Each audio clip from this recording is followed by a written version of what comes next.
YouTube script, opening, part 1. They feed on your reaction. Asterisk, asterisk. Every time you react, you hand over power. And every time you stay calm, you take it back. That's the game toxic people play. They don't need to control you. They just need to trigger you. Think about it. Who in your life knows exactly what to say to make you snap? That's not a coincidence. It's conditioning. But here's the shift. Your silence is a message. Your calmness, a kind of quiet rebellion. You don't have to yell. You don't have to explain. You just have to stop letting them rent space in your head. Because the moment you stop reacting is the moment they lose control. And that's the beginning of freedom. They feed on emotion, not presence. Asterisk, asterisk. Toxic people don't need you around. They need your reaction. Your anger, your frustration, your silence laced with resentment, that's what fuels them. Have you ever noticed how calm people make manipulators nervous? It's because without your emotional response, they lose control of the script. They can't play the victim, the martyr, or the hero if you refuse to play your part. See, they're not feeding off your presence, they're feeding off your energy. And when you stop giving them a stage, the performance ends. Here's the truth. You don't owe your peace to anyone who lives for chaos. Protect it like your life depends on it, because emotionally, it does. So the next time they bait you, ask yourself, are they really the problem? Or is your reaction their favorite meal? You decide what hurts you. Asterisk, asterisk. Marcus Aurelius once said, choose not to be harmed, and you won't feel harmed. Sounds simple, right? But it's one of the most powerful mental shifts you can ever make. It means your pain doesn't begin with what they did, it begins with what you accept. You don't control what people say, but you do control what you give power to. Ask yourself, is it the insult that hurts, or the fact that you believed it? This isn't about denial, it's about discipline. You're not made of glass. You're not fragile. You're simply untrained in how to protect your inner peace. But once you realize that nothing can touch you unless you allow it in, you stop bleeding over words that were never worth your wounds. YouTube script, part 1. It's not them. It's your response. Asterisk, asterisk. You can quit the job, block the number, move across the country. But if you haven't trained your emotional reflexes, guess what? The same storm will find you, just with a different face. Why? Because the real battlefield isn't out there. It's in here, your mind. You're not being tested by toxic people. You're being shown where you still haven't built armor. Think about it. How many times have you thought, why does this keep happening to me? Maybe the answer isn't in cutting people off. It's in building a version of yourself they can no longer reach. Because when you stop reacting, you stop bleeding power. And that's where true strength begins, not in escape, but in self-mastery. It's not what happens, it's what you make it mean. Asterisk, asterisk. Epictetus said, it's not things that upset us, but our judgments about them. And once you truly understand that, life changes. It's not the comment that hurts. It's the meaning you attach to it. It's not the rejection, it's the story you tell yourself afterward. I'm not good enough. Here's the truth. What happens to you is rarely in your control. But how you interpret it, that's always your responsibility. So ask yourself, are you responding to reality or to your fear, your ego, your past wounds? This shift isn't just philosophical, it's practical. Because when you change the story, you change the emotion. You don't need to fix the world. You just need to rewrite how you see it. That's not denial. That's power. Their power isn't real, it's borrowed from you. Asterisk, asterisk. Toxic people seem powerful, but they're not. Their strength doesn't come from who they are, it comes from how you respond. Think about it. They didn't break you. You reacted, and that's what gave them power.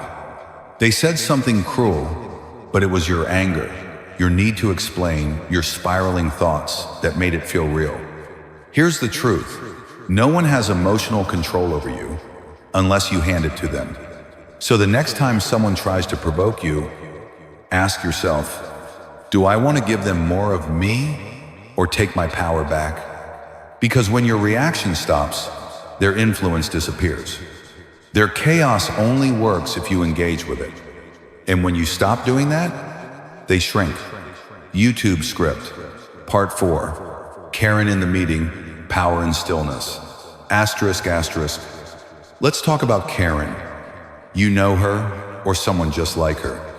The one at work who always throws a passive-aggressive comment into the room, usually disguised as a joke. You're in a meeting, sharing ideas, doing your job, and suddenly she hits you with, well, some of us double-check our numbers. The room goes quiet for a second. People glance around, some smirk, some look down, and you feel it tight chest, clenched jaw, the urge to snap back and put her in her place. But here's the turning point. You don't, you breathe. You make eye contact not with rage, but with calm. You keep your voice steady. You continue your thoughts with clarity and focus. That's not weakness, that's mastery. Because here's the secret. Toxic people like Karen don't actually want truth. They want drama. They want your emotional reaction. And when you deny them that reaction, when you stay grounded, you expose exactly what they're trying to hide, their own chaos. The calmer you are, the more uncomfortable they get. They might double down, raise their voice, make another jab. But now, it's obvious. Everyone sees it. You didn't provoke. You didn't escalate. And suddenly, her behavior stops looking clever and starts looking insecure. You flip the script without saying a word. Because silence, when chosen with intention, is a power move. It's emotional intelligence in motion. It's what Stoicism looks like in the modern workplace. Ask yourself, what takes more strength, lashing out or staying composed, when someone tries to bait you? This isn't about letting people walk over you. It's about refusing to lower yourself just to prove you're not weak. Because if you stay calm in the fire loses its power. And Karen, she's no longer performing for an audience. She's unraveling while you remain untouchable. Emotional puppets or self-mastery? Asterisk, asterisk. Have you ever had one sarcastic comment ruin your whole day? Just one little jab, and suddenly your thoughts spiral. You replay it, analyze it, wonder what you should have said back. Or maybe it was a vague, passive-aggressive text, something like, wow, I didn't expect you to act like this. Now you're distracted, overthinking, unable to focus. You're not living your day anymore. You're living in their drama. That's what happens when we don't train our emotional response. See, most people walk around like emotional puppets tied to the strings of whoever knows how to push the right buttons. A rude customer, a cold coworker, a dismissive friend. One trigger, and suddenly we hand over all our peace. But here's the truth. You can't control what people say. You can't control how they act. But you can absolutely control what you give your energy to. This is where emotional discipline begins. Emotional discipline isn't about pretending nothing affects you. It's about choosing what's worth your reaction and what's not. You get to decide, do I give this moment my energy, my time, my peace? Or do I breathe, stay centered, and move on? Because your reaction is a form of currency, and toxic people are expert pickpockets. The more you react, the more they take. The more still you are, the more power you keep. So the next time someone tries to bait you, pause. Ask yourself, is this about them, or is this about me learning to stay in control? Marcus Aurelius once said, you have power over your mind, not outside events. Realize this, and you will find strength. That strength doesn't come from being loud. It comes from being grounded, calm, focused. It's not natural at first, but it is trainable. Your silence is not weakness, it's strategy. Asterisk, asterisk. Let me ask you something. What happens when a performer steps on stage and there's no audience? No clapping, no eyes watching, no reaction. The performance collapses. That's exactly what happens when you stop reacting to toxic people. Because toxic people don't just feed on drama, they need it. They need your energy, your confusion, your defense, your outrage. That's how they stay in control. That's how they keep the spotlight. But the moment you stop playing along, the moment you shift from reaction to restraint, everything changes. Suddenly, their sarcasm lands flat. Their manipulation seems loud and desperate. And your silence? It's not weakness, it's strategy. See, silence when chosen intentionally is not giving up. It's refusing to give them what they came for, your energy. It's the kind of strength that doesn't show up in shouting or proving a point. It shows up in stillness, in a steady gaze, in not needing the last word. Think about it. When was the last time someone said something just to get under your skin and it worked? Now imagine if next time you didn't react, you didn't explain, you didn't take the bait, you just breathed, stayed still, let their chaos echo into silence. That's not being passive. That's being dangerous in the best way. Because you're no longer a puppet tied to their strings. You're no longer a mirror for their madness. You've become the one thing they can't control, unshakable. And when there's no audience left, the show ends.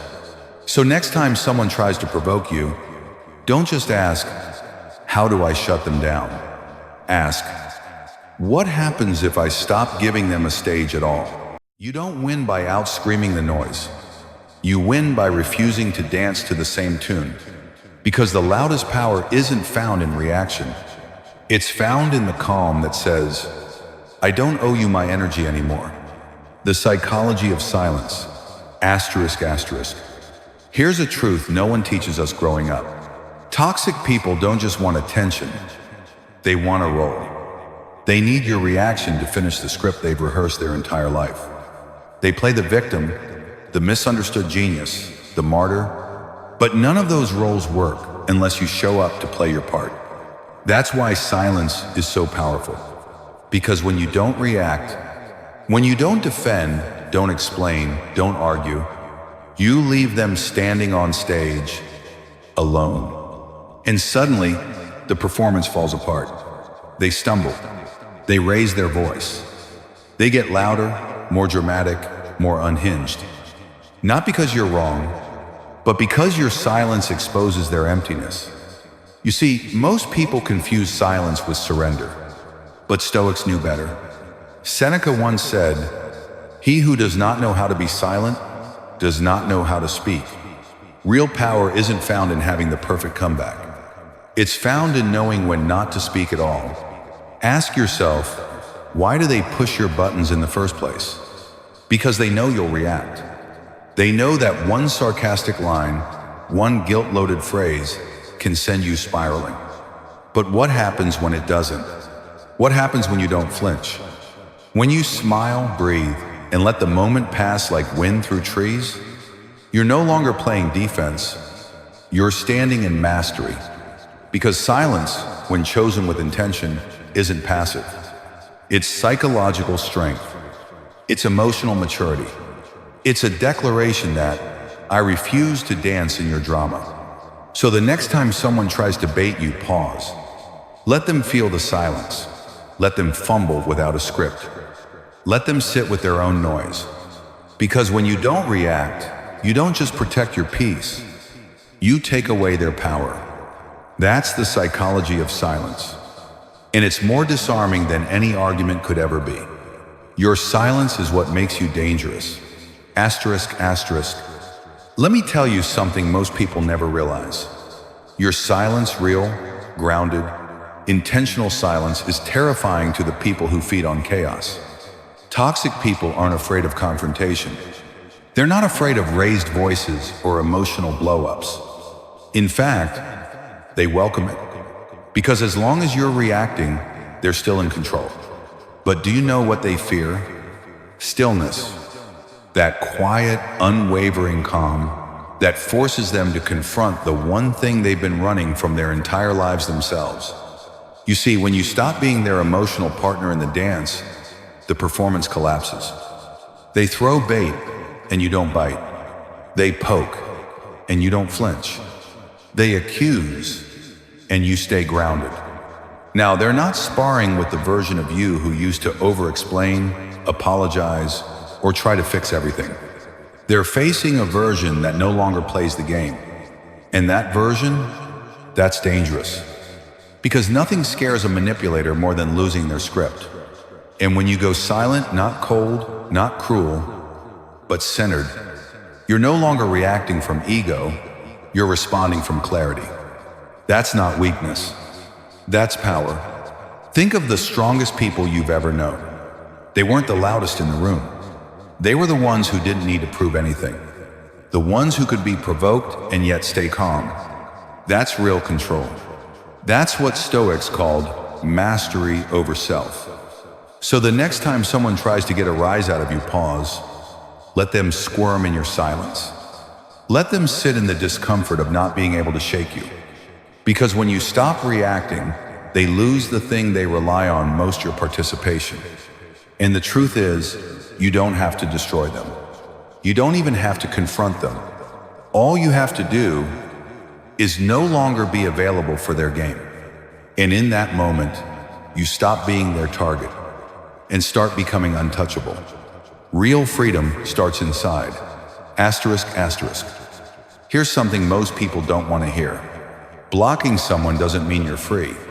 Changing your number, moving to a new city, going no contact, it's a start. But real separation isn't external. It's emotional. You can erase them from your phone, but if they still live in your thoughts, they still have power. If you still replay old conversations, if you still wonder, was it my fault? If you still crave closure from someone who never gave you clarity, then you haven't left. You've just walked away physically, but mentally, you're still in chains. Freedom doesn't mean they're gone. Freedom means they no longer define how you feel. And that's the hard part, isn't it? Because emotional detachment takes more strength than blocking a number. It takes letting go of the fantasy that they'll one day understand, apologize, or suddenly realize how much they hurt you. Here's the truth. If they didn't care when they had access to your heart, they won't start caring after you cut them off. But that's okay, because your peace was never supposed to come from their apology. It was supposed to come from your decision to stop bleeding for people who keep cutting. So the real question isn't, have I ended contact? It's, have I ended the story I keep telling myself about them? Because when you end that story, when you stop needing their validation, their regret, their explanation, that's when you reclaim your mind. That's when you become truly free. Stoicism teaches that freedom is not just the absence of chains, it's the absence of internal slavery. You don't need another conversation. You don't need one last closure moment. You need to choose peace over replay, clarity over confusion, and inner stillness over external distance. Because once you let go of the emotional rope, you stop being pulled. And that, my friend, is the beginning of real detachment, not running away from them, but finally walking free inside yourself. Emotional manipulation ends when you stop seeking approval. Asterisk, asterisk. Let's get honest about manipulation. It's not always loud. Sometimes it comes wrapped in guilt, in silence that makes you chase, in sarcasm disguised as humor, in subtle comments that make you question your worth, then apologize for even existing. And the worst part? It works best when you're still seeking their approval. Because the moment you care too much about being liked, about being understood, about being seen as good, you give away the keys to your peace. Toxic people don't control you with facts. They control you with your need, the need to prove yourself, to be forgiven, to be chosen. And every time you react to their silence, their judgment, their coldness, you confirm exactly what they wanted to know. You're still emotionally available to be manipulated. But a Stoic? A Stoic doesn't live for understanding. They live for inner alignment. They don't need someone to clap for their character. They just refuse to trade their peace for cheap validation. That's the shift. Because here's the trap. The more you explain yourself to someone who's already committed to misunderstanding you, the deeper you sink into their web. So instead of chasing clarity with people who thrive on confusion, practice the opposite. Self-respect over explanation, silence over begging, peace over performance. You don't have to prove your worth to someone who only sees you as useful when you're hurting. And the truth? They don't misunderstand you by accident. They do it because it keeps you hooked. So ask yourself, do you want to be understood by someone who benefits from your confusion? Or do you want to be free? Freedom starts when you stop asking for their permission to feel okay. When you stop needing their applause to believe you matter. When you stop explaining who you are and start standing in it. Because a Stoic doesn't seek to be accepted. They choose to accept themselves. And from that place, no one controls you anymore. Turning pain into power, the Stoic way. Asterisk. When pain hits real pain, the kind that cracks your chest open, you have three choices. You can deny it. Pretend you're fine. Laugh it off. Shove it into the corner of your mind and hope it disappears. But it never does. It waits, and it leaks into everything. Or you can drown in it. Replay every word, every betrayal. Let it become your identity. Live inside the wound like it's home. But there's a third path, the one the Stoics chose: transformation. They believed pain wasn't an enemy, it was a forge, a place to be reshaped, sharpened, strengthened. Marcus Aurelius wrote, "What stands in the way becomes the way." In other words, what broke you can build you if you let it. Let's get honest. You've been hurt, maybe by someone you loved, maybe by life itself. And now you have a scar. But that scar can either be your prison or your blueprint. What if your pain became your new standard? What if the betrayal taught you boundaries? What if the silence taught you stillness? What if the rejection taught you self-worth? This isn't about revenge. It's not about proving anyone wrong. It's about rising in a way that no one can take credit for but you. Because transformation doesn't shout, it becomes. It becomes stronger habits, clearer vision, tighter focus, higher standards. So ask yourself, what is my pain trying to teach me? And more importantly, what can I build with it? You don't have to pretend it didn't happen. You just have to refuse to let it define who you stay as. That's Stoicism in action. Not avoiding pain, but absorbing it, studying it, using it. You don't heal by forgetting. You heal by turning that pain into purpose. Because the strongest people you know, they didn't escape the fire. They learned how to walk through it and come out forged. You're not reacting, you're rebuilding. Asterisk. There comes a point where you stop reacting, not because you're numb, not because you're weak, but because you've outgrown the chaos. You stop arguing. Stop defending. Stop explaining yourself to people committed to misunderstanding you. And instead, you start rebuilding. Not loudly, but in silence, in progress, in discipline. You build new routines, new boundaries, new levels of self-respect that don't require applause or permission. And slowly they fade. That person who used to hold emotional power over you, they become a line in your backstory. A footnote, not the headline. Because you're no longer living in reaction to them. You're living in rebirth. See, this is what they never expected. They thought breaking you was the end of your story. But what they didn't realize is that you're the one holding the pen now. Every time you choose peace over chaos, growth over pettiness, stillness over proving your point, you're not just healing, you're evolving. And here's the truth most people never hear. The greatest revenge is not a comeback. It's no longer needing one. You don't need them to apologize. You don't need them to understand. You don't even need them to watch your rise. Because real power is quiet. It's walking past what used to burn you and not even flinching. It's saying, I survived you, and now you can't reach me anymore.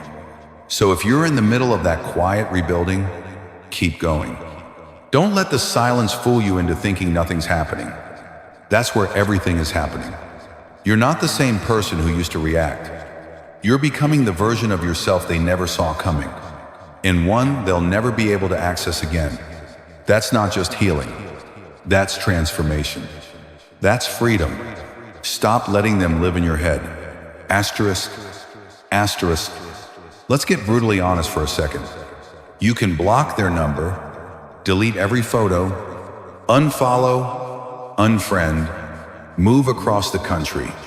But if they still live in your head, you're not free. You're just in a new location with the same prison. Because real freedom isn't about distance. It's about disconnection. It's about cutting the invisible cord that still ties your peace to their memory. You don't need to scream, I'm done. You don't need a final conversation to prove your point. You don't even need them to know you've moved on. What you need is to stop giving them mental rent space. Ask yourself, how many hours have you wasted replaying their words? How many nights did you lie awake wondering what they meant, if they ever cared, if you should have said more? That's not healing. That's emotional captivity. And the longer you stay there justifying, defending, imagining closure that will never come, the more you delay your peace. The Stoics understood this. They knew that the real battlefield isn't what's outside you, it's what you allow inside. Marcus Aurelius once wrote, "You have power over your mind, not outside events. Realize this, and you will find strength." So here's the shift. Don't focus on whether they're gone. Focus on whether you've let go. You don't have to hate them. You don't need revenge. You don't even need them to regret what they did. You just need to stop feeding the story. Because every time you replay their voice in your head, you give it life. And every time you stop, you take your power back. Freedom isn't loud. It's quiet. It's the silence that comes when you finally realize they can't touch me anymore unless I let them. So don't just block them from your phone. Block them from your thoughts. Block them from your energy. And block them from the future version of you they no longer deserve to witness. The quiet power of real self. Respect. Asterisk. Asterisk. Self-respect doesn't yell. It doesn't show up as rage or revenge or proving you were right all along. You know what real self-respect looks like? It's walking away from a conversation you know will go nowhere. It's not replying to the guilt trip message that tries to drag you back in. It's choosing silence not out of fear, but because you're done explaining yourself. It's not dramatic. It's not loud. It's clear. Because once you truly respect yourself, you stop needing other people to get it. You stop shrinking just to keep a connection alive. You stop bending your values to stay in someone's good graces. You realize the cost of keeping peace with them was war with yourself. And that kind of peace, that's not peace. That's self-abandonment in disguise. So here's the shift. Real self-respect means choosing your sanity over their approval. It means letting the phone ring, letting the silence sit, letting people misunderstand you without rushing to correct the narrative. Because sometimes the most powerful thing you can do is nothing at all. No reaction, no emotional chase. Just a quiet, grounded decision to not participate in anything that requires you to betray yourself. Let's be honest, many of us were taught to keep the peace at any cost, to smooth things over, to always make it work. But there's a deeper kind of peace, one that comes not from saving the relationship, but from saving yourself. Ask yourself this: what have I been tolerating just to avoid conflict? And what would change if I valued my own clarity more than someone else's comfort? Because when you hold your boundaries gently but firmly, you don't just reclaim your power, you redefine your worth. Self-respect doesn't demand attention. It simply walks away from what no longer aligns. And it does so without apology. That's not weakness. That's strength. That's sovereignty. And once you taste it, you'll never trade it for superficial peace again. You don't need their approval to be enough. Asterisk. Asterisk. Here's something that might sting a little at first, but set you free if you let it sink in. You don't need them to tell you you're enough. You never did. The problem is, somewhere along the way, you started believing that their approval was the finish line. That if they just said you were worthy, lovable, not too much, you'd finally breathe. But here's the truth. As long as your self-worth is tied to someone else's recognition, you're standing on a trapdoor one that can swing open the second they disapprove, go silent, or walk away. And toxic people, they can smell that need. They feed on it. They manipulate it not because you're weak, but because you're looking outside for something that can only be found inside. So what happens when you stop? When you stop performing, stop adjusting, stop trying to be digestible, lovable, enough in their eyes, you finally meet someone far more real you. Not the version of you that's polished for approval. Not the one who bends to fit the room. But the grounded version who knows, I am already enough and I no longer need you to say it for me to believe it. That's the moment the game ends. That's when manipulation loses its grip.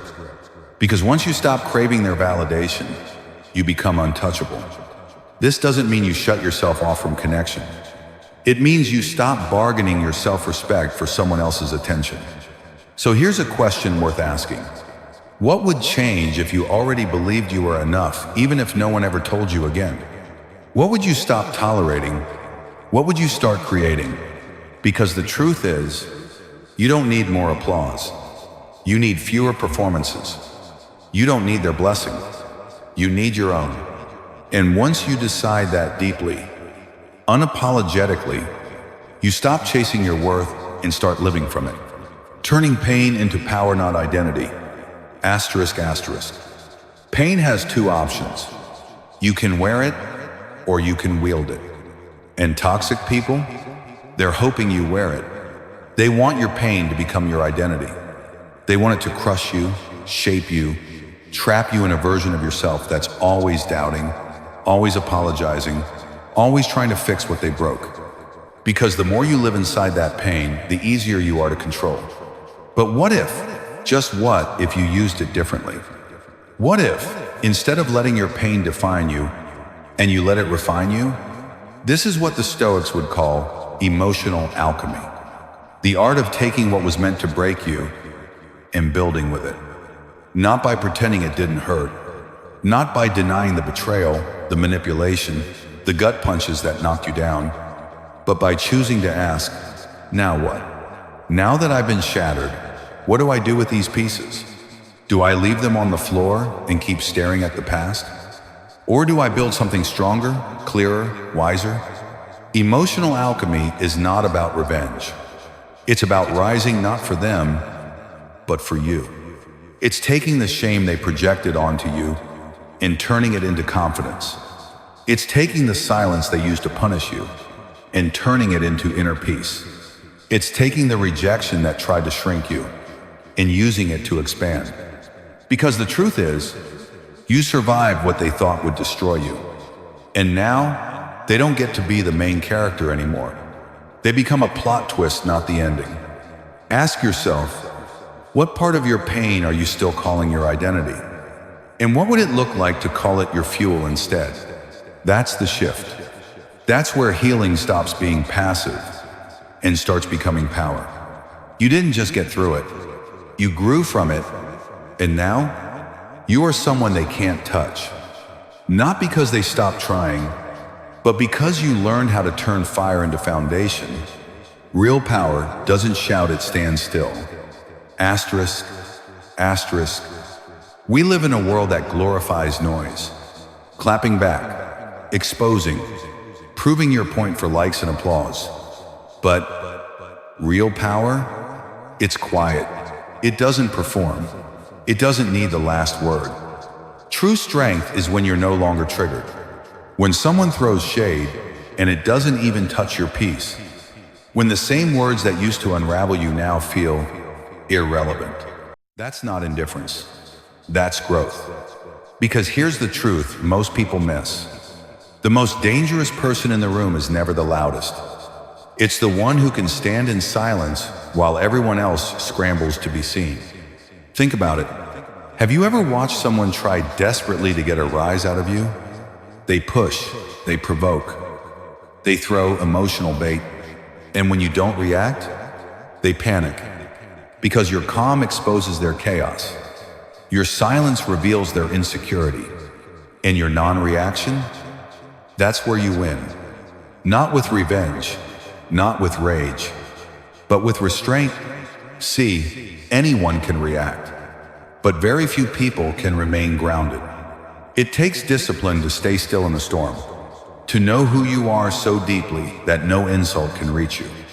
That's the level where you stop playing the game altogether. You don't clap back because you don't need to prove anything. You're not proving, you're living. This is what the Stoics trained for. They didn't care about appearances. They cared about the inner fortress. A mind so still that the world could shake, but they wouldn't. So if you've ever wondered what real power feels like, it's not when they finally apologize. It's not when you win the argument. It's when you no longer need either. It's when your energy is so rooted, so steady, that no one can move you unless you let them. That's not passivity. That's precision. That's peace with teeth. And when you arrive there, you don't need applause. You're already free. YouTube script. Conclusion. You don't win by reacting, you win by rising. Asterisk. Asterisk. Let's be clear. You don't win by clapping back. You don't win by proving them wrong. You win by no longer needing to. You win when you stop letting them live in your head. When you stop carrying the weight of their voice in your thoughts. When their opinion no longer shapes your mood, your worth, or your direction. See, freedom doesn't always look like cutting someone off. Sometimes it looks like letting them fade, not because you blocked them, but because they no longer have access to your peace. You didn't destroy them. You didn't even have to. You simply stopped feeding the fire. And that's when the power shifts. Because real strength isn't about domination. It's about sovereignty, mastery over yourself. That's what makes you untouchable. Not the silence you use as a weapon, but the silence that comes from deep, unshakable clarity. They can shout. They can twist the story. They can try to bait you into the old dance. But you're not playing anymore. You've trained your mind to be still. You've taught your nervous system how to stay calm in chaos. You've built an inner world they can't reach because it doesn't need their approval to exist. That's how you rise. Not by reacting, but by refining. You are no longer the version of yourself they could toy with. You're no longer fueled by revenge or validation. You're fueled by peace, by purpose, by presence. And in that stillness, something extraordinary happens. They lose power because you no longer respond. You no longer engage. You've moved on not just in distance, but in depth. So the next time someone asks how you overcame it, don't say you fought harder. Say you rose higher. Because at the end of the day, your greatest victory is not that they're gone. It's that they can no longer touch who you've become.